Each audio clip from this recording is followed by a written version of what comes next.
Na nga si Liza Soberano sa Wild, isang talent management sa Singapore.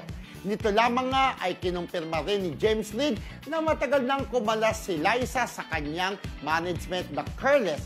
Sambit tuloy ng ibang netizens, tila wala raw direksyon sa karir ang actress na palipat-lipat ng management. Oo. Pero itong Wild, nag-post sila sa kanilang IG dun sa sign with parang Wild, sign with Wild.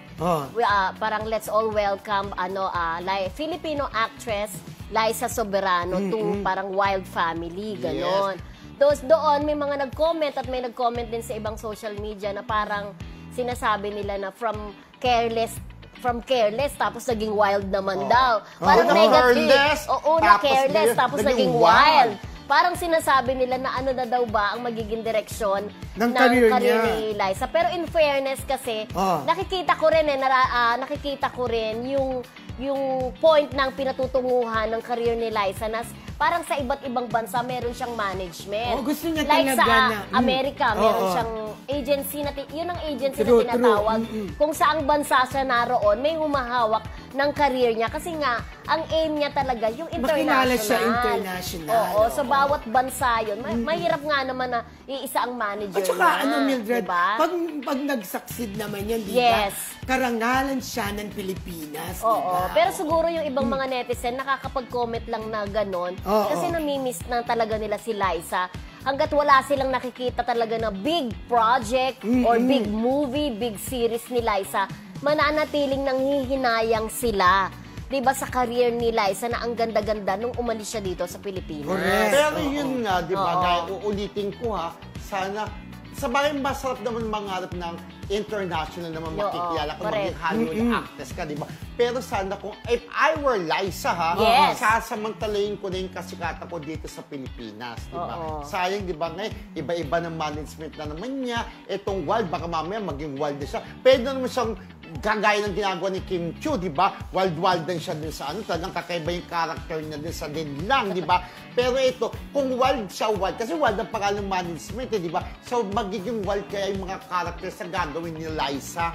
Wala naman siguro kinalaman. Hindi naman siguro wala nang kinalaman. Hindi, kinukunok lang kunwari. Since Wild, pero ito na, tinignan ko yung account ng Wild, kung anong klaseng management sila. Napansin ko yung mga post nilang mga talents nila under their management, puro babae na parang nagsasayaw-sayaw. Parang mga Blackpink ang dating. Performer na mga sexy.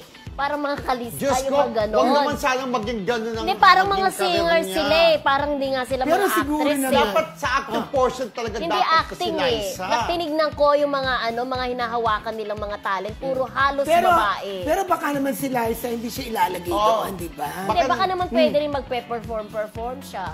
Parang hindi niya bagay. Pero sana huwag siyang ilagay sa grupo. Dahil ang gusto naman talaga ni Liza ever since makilala siya bilang isang actress, di ba? Kasi kung di ako nagkakamali, si Liza ay nagkaroon na dati ng grupo sa ASAP. Kasama sila Janela, si Catherine, di ba? Hindi, for ASAP lang naman yun Hindi naman sila lumalabas. It Girl.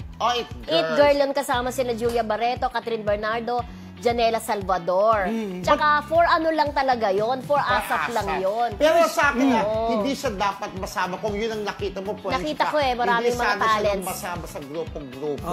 Hindi naman grupo, individual siguro. Yung ganun sana maging career niya. At syempre, wini-wish pa rin natin si Liza na sana maging okay na siya sa bago niyang management. True! Nakakala natin dati sa US, di ba? May ganun balita. Pero yung siyang management sa US, iba din yun. Ay, bong. Kasi alam nyo, matyaga siya, di ba? Na i-push talagang kanyang international. Tsaka kahit ba sabihin mong wala siyang masyadong ngayon, kumbaga project talaga na series o movie, ay bongga naman ang mga ine-endorse niya, mga branded naman talaga. Nakikita ko, meron yung parang, hindi ko makakandaan sa endorsement lang, ang laki na ng kita mo dun, ha?